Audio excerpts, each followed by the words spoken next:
I feel like I spent already half of my life in this war. I don't know to which Ukraine we will come back after the war. It will be another Ukraine with lots of dramatic stories.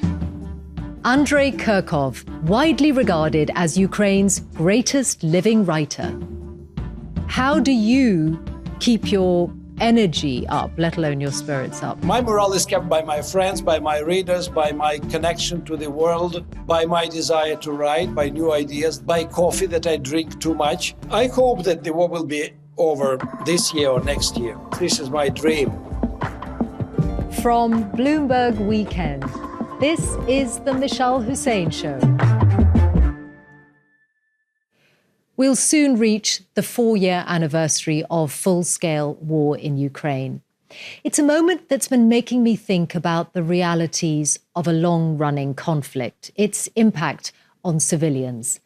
As one Ukrainian living in London said to me recently, in the simplest of terms, we're so tired. And I know that millions of her fellow citizens have spent this winter in freezing conditions. It's the harshest winter for 20 years. That they've been living with little heating or electricity because Russia has been attacking critical infrastructure. This conflict is already longer than America's entire involvement in the Second World War. And as the anniversary approaches, and as defense and security figures gather in Munich for the security conference, we wanted to have a different kind of conversation about Ukraine, one that is about life and art, as well as war and peace. And so we've turned to Andrey Kurkov, the Ukrainian writer who is best known for his 1990s novel Death and the Penguin, but who has published many other books, including, since the war began, 3 volumes of war diaries. His work has been translated into many languages and published around the world. But he's also had to navigate complex questions of identity because his mother tongue is Russian, and that is the language in which he writes his fiction. He has spent much of the last 4 years at home in Kyiv. But for this conversation, he joined me from a writer's retreat in France. It was impossible to write at home. I was writing mostly in the cafes, but also this became difficult. And not sleeping because of the explosions is different thing from not sleeping because of the cold. And when actually you have 3 hot water bottles and big plastic bottles from Coke filled with boiled water in your bed, I don't think it is very good also for your health. And then when the hot water bottles go cold, you feel immediately. Could you even think about anything other than the need to stay warm? Well, I was thinking mostly about springtime. And I think many Ukrainians are now not thinking about the war. They are thinking about when the springtime starts, when actually the warmth comes back, when the cold is gone. So, the winter became, thanks to Russia, became the main enemy. Because actually this time the winter allied with Russia.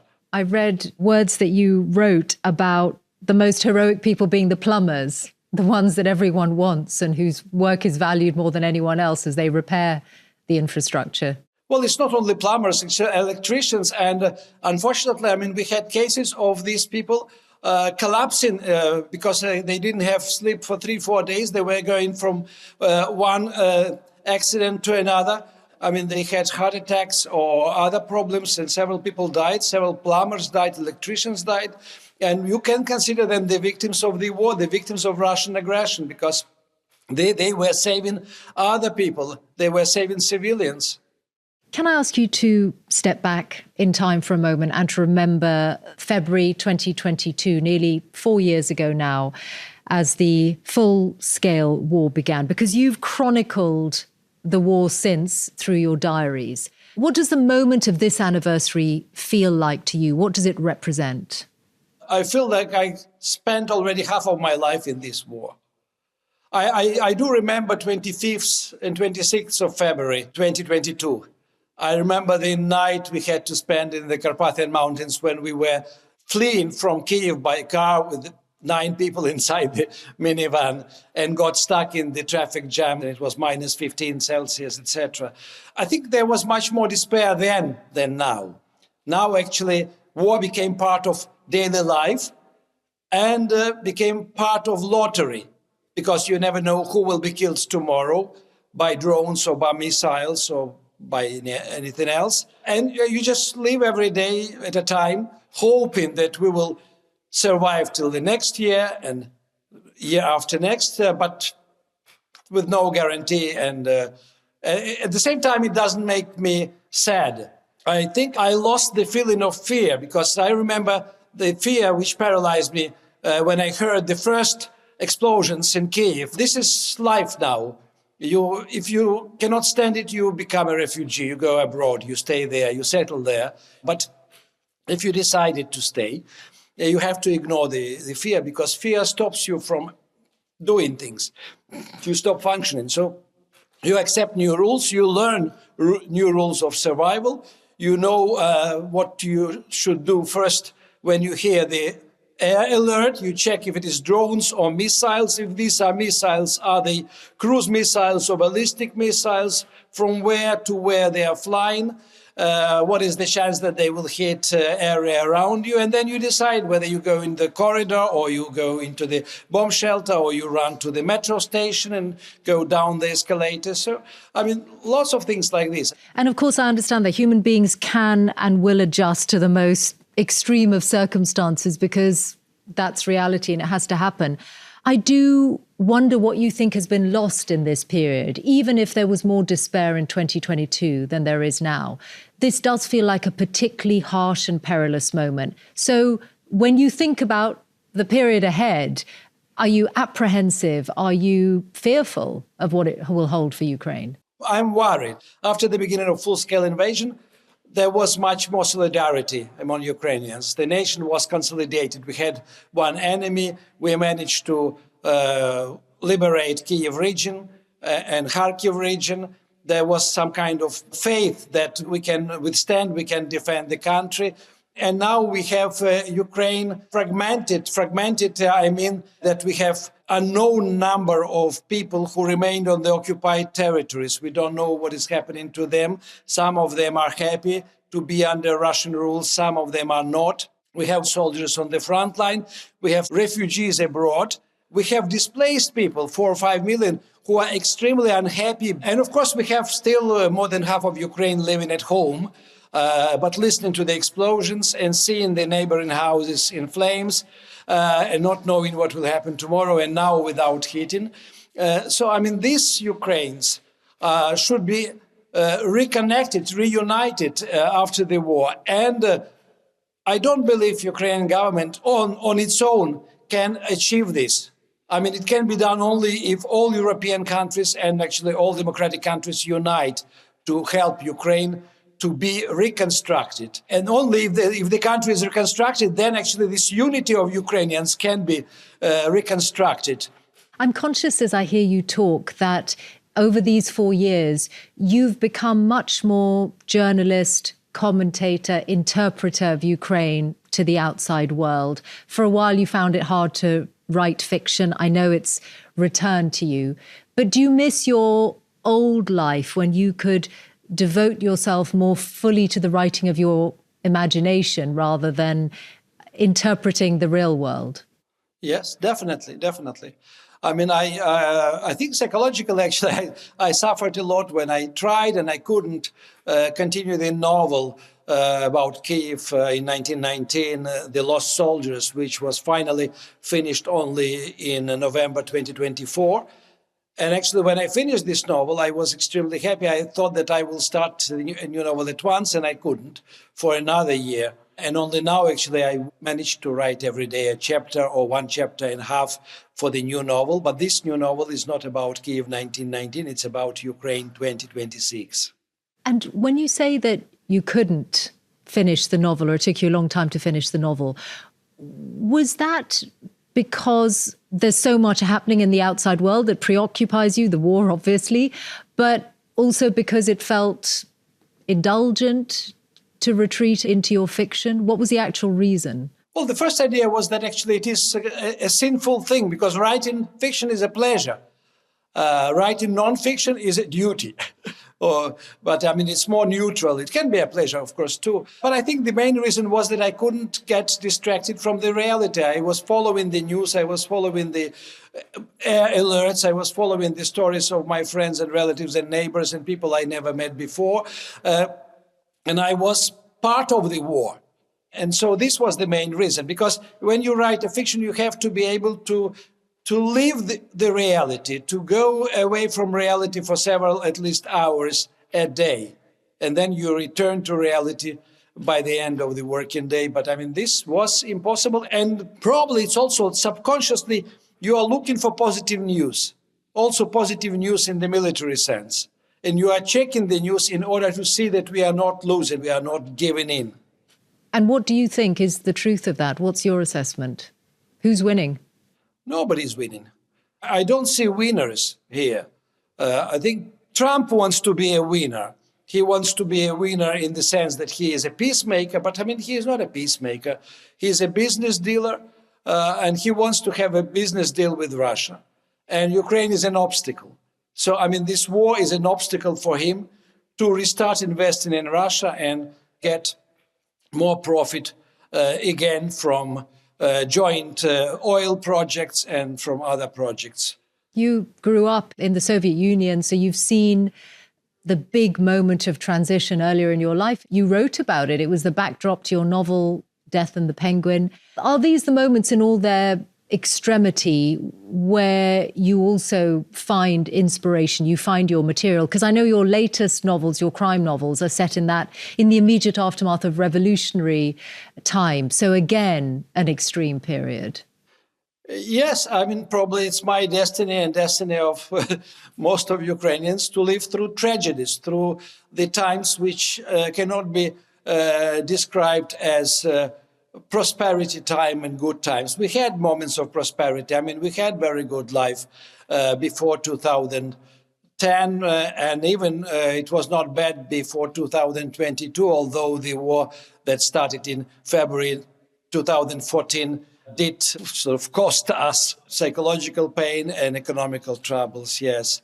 But generally, yes, when I think that actually Ukrainians lived through the centuries, through so many tragedies. But this time, actually, Ukrainians are fighting. They are defending their land. They are defending their freedom. I don't think there will be any easy time in the future, in the nearest future. So as Ukrainian writers have to describe everything what we witness, and also to look for parallels, historical parallels, and that helps us to understand better, actually, Ukrainian mentality and what can happen in the future also if we do something wrong. Do you have relatives in Russia? And I ask that because I know your parents moved from Russia to Ukraine and Russian is your mother tongue. Do you have family in Russia still? There might be relatives, but I didn't have contacts with them for the last 35 years. Actually, my father, who died before COVID, he kept correspondence with a couple of relatives from Rostov-on-Don, from Northern Caucasus, because my father's family comes from this region. They were Don Cossacks. I personally don't have any connection, and we moved actually to my grandmother, who lived in Kyiv, and we have a lot of relatives here. My cousins live in Kyiv, and their families, and my aunt, so I have no more connection. I mean, I know that I had two cousins in Russia, and family of my mother's brother, but I don't know where are they and what happened to them. And friends, are there friends in Russia who you lost because of having different opinions on this war? I lost them actually during Orange Revolution. It was already 20 years ago. That was the moment, the Orange Revolution, when Ukraine started to assert a more European identity or started to chart a path away out of Russia's orbit. Yeah, it was 2004, 2005, when the elections were rigged and a pro-Russian candidate almost became the president.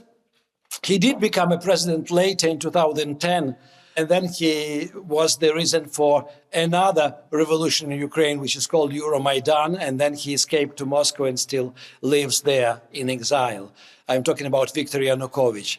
But it's true, actually, 2004, 2005, these Maidan protests were already these signs that Ukraine will never go back to the Soviet past or to a Russian system of authoritarian regime.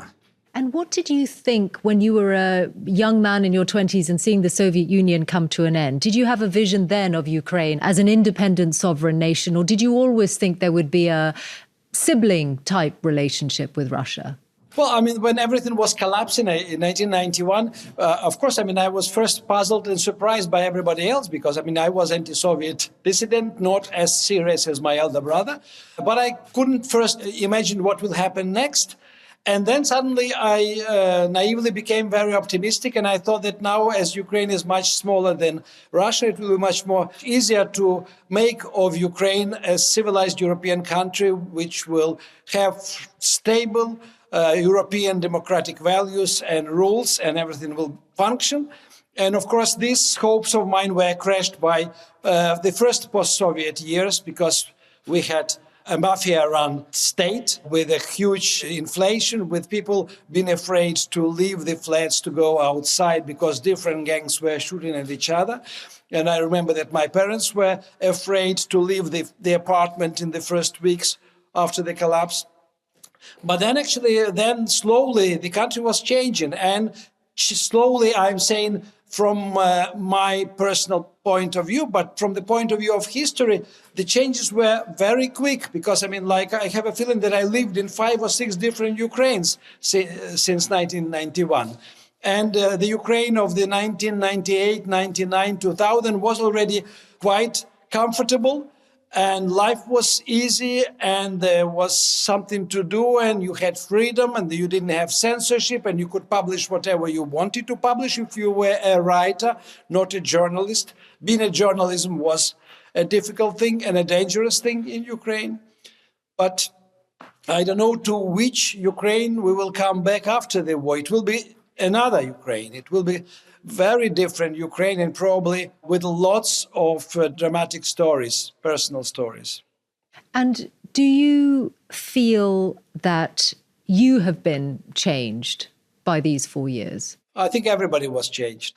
My first change that I noticed in myself is that I stopped valuing material things. And it's quite unusual for me, because I was always a collector. From being a child, I was collecting stamps, old coins, icons, ancient newspapers and magazines, etc., and old vinyls and gramophones. I have a collection of gramophones, and suddenly all of that became useless and not important.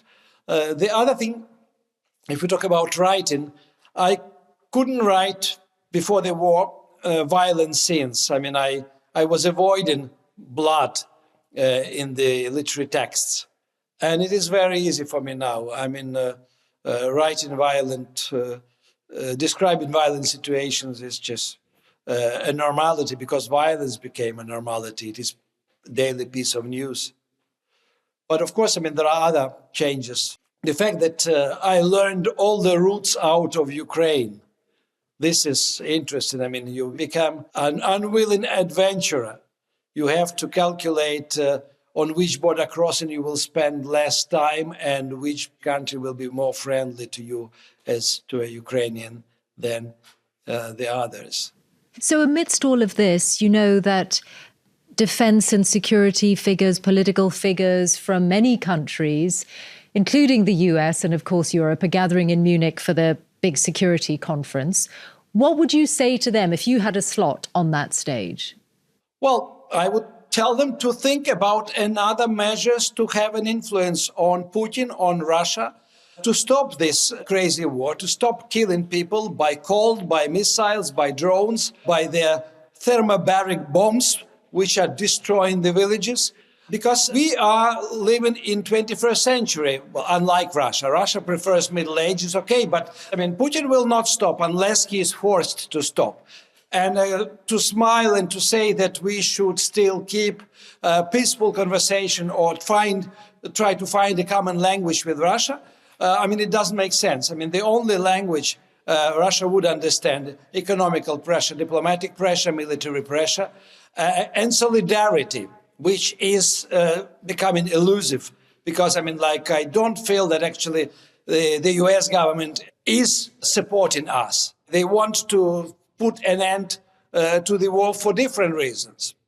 Europe is more involved now, but still, we want more from Europe. We didn't have 2 days ago enough missiles to shoot down the missiles from Russia. And now the town of Bushtin is without heating and hot water and running water and electricity. So this US support being so elusive, the latest that we've heard from President Zelensky at the time of us speaking is that the US wants the war to end by June.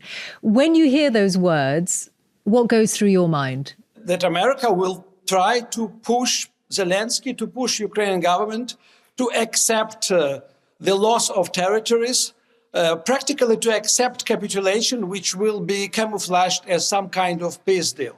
Because, nobody talks about just peace, about justice. That's a very bad sign because, once unjust results of the war are legitimized, the seizure of neighboring countries' land is accepted, then you should understand that we will continue seeing the wars like this. And you don't know where the next war will start and whether it will be again Russia or it will be somebody else.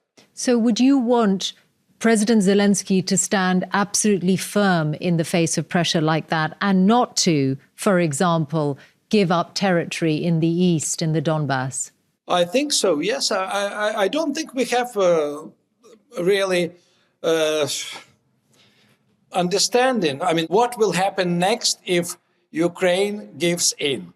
Russia will not stop. Putin will not stop. There will be maybe a break, 2 or 3 years or 2 or 3 months, and there will be another demand to Ukraine to give up more land, to accept becoming less independent, to accept becoming economically weak. And in the end, actually, Europe will say, no, we cannot help you anymore because you are not really doing enough to defend yourself. That your population is not motivated, that you are tired. That's a terrible picture that I have now talking about this in my mind, because this will be like shrinking country with shrinking freedoms and with shrinking importance on the geopolitical map of the world. How widely do you think your sense that Zelensky should stand firm, how widely do you think that is shared, Andrey? And I ask that because there is some evidence from polling that because of the grinding nature of the war, because of the harsh conditions in Kyiv and elsewhere, that there are more people coming round to the idea that giving up some territory might be a price worth paying. Well, first of all, let's define what does it mean to give up the territories. The idea that the territories are not returned to Ukraine, but not turned into Russian territories, like a free economic zone. This idea was discussed with Americans. I think this can be acceptable. This can be discussed further. But generally, I think we have between 50 and 60% of Ukrainians who still support Zelensky.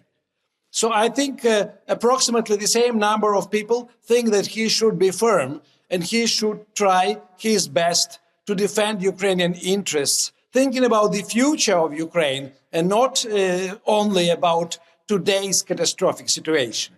And do you still have confidence in him as Ukraine's leader? Because I know that you didn't vote for him, you were not a fan of his in the beginning, but that when you saw how he handled the moment of all-out war 4 years ago, you started to feel differently about him. Well, I think it's my duty as a citizen to support officially elected government, officially elected president in this situation. I don't know whether I will vote for him next time if he takes part in the elections after the war or not. But now, actually, I think we should be consolidated around the existing power. And he didn't show the signs of weakness. He didn't show readiness to compromise. So he is still defending Ukrainian interests. How damaged has he been by the recent corruption scandal? Actually, I think less than expected. But of course, I have a feeling that he is now alone. I also think that actually this question of corruption in the top circles of the Ukrainian political elite will reappear after the war, and it can become an argument in political discussions, including discussions between different presidential candidates before the elections. And your own personal reaction to those allegations, when you're a citizen and you're facing the hardships of war and you learn that people are accused of embezzlement and funds may have gone into the wrong place, how does it make you feel? Well, I am very angry and I was very upset as everybody else. And I don't have much trust generally in Ukrainian political elite because I remember when Ukraine was completely corrupt from the grassroots level, from the traffic police level. I mean, this was born when Yushchenko became president, and actually he managed to get rid of this grassroots level corruption. But the corruption in the top levels of political business elite, remained. And it's good in a way that we have these scandals regularly because they show that this corruption is uncovered.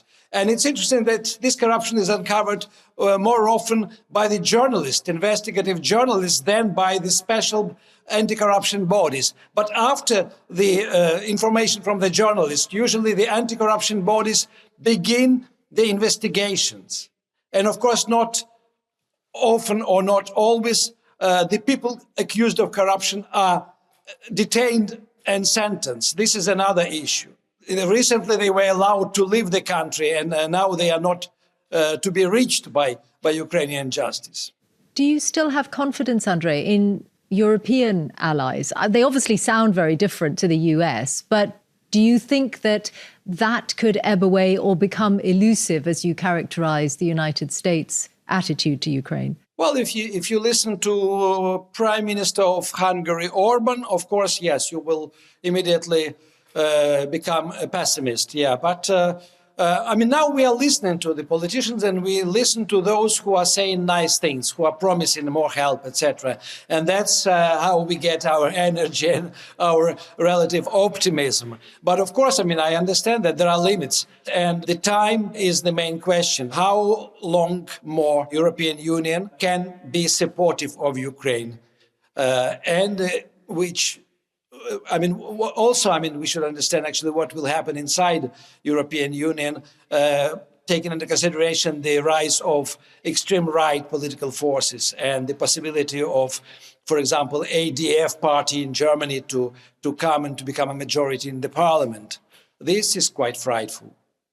You said earlier when the war comes to an end, and I know it's an impossible question to answer, but are you preparing yourself for another 4 years of this? I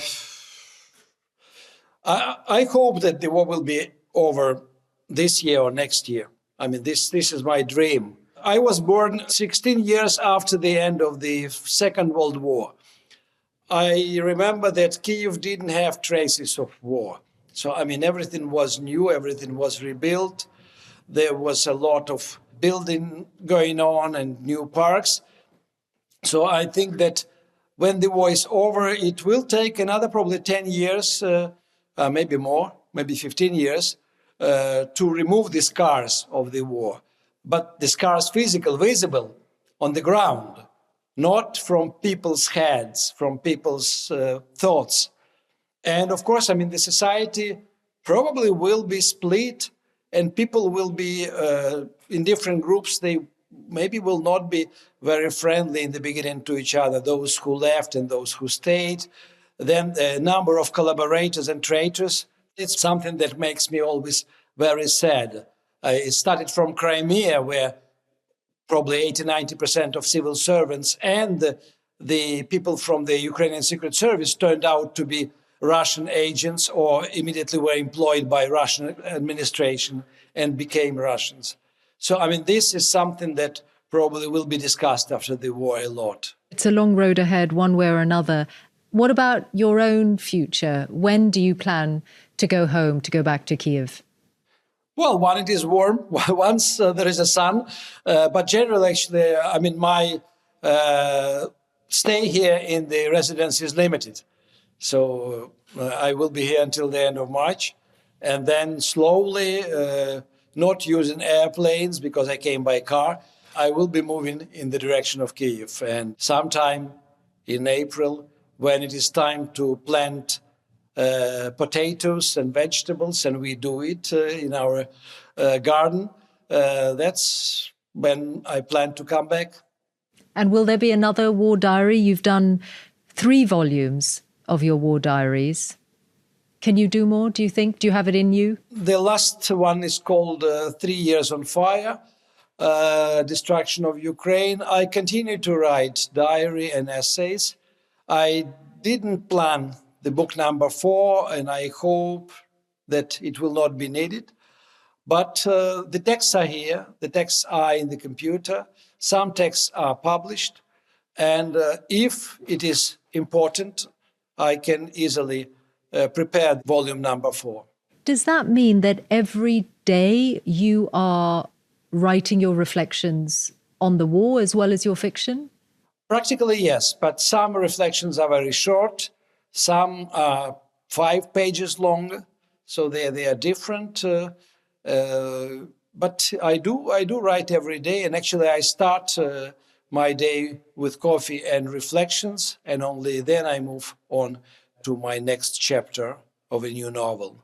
So it's almost like your day has to begin with the war chronicle before you can free your mind back to your imagination? Well, that's what happens, because, sometimes I wake up at 3 o'clock in the morning, I check Telegram channels for the latest from the front lines. Then I recheck it when I'm up at 6, 7 o'clock in the morning.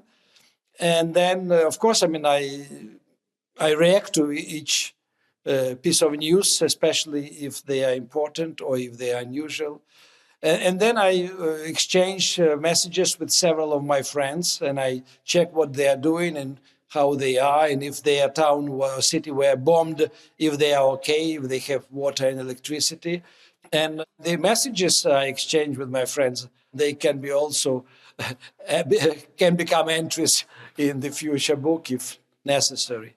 What about your humor and the nation's humor? Because I know you've written about Ukrainians, especially in contrast to Russians. You've said that they are able to find the humor in ordinary situations, that soldiers were filming funny videos on the front line to try and keep the civilian population's morale up. Is that still the case? Unfortunately, actually, the soldiers' humor was gone 6 or 7 months into full-scale invasion.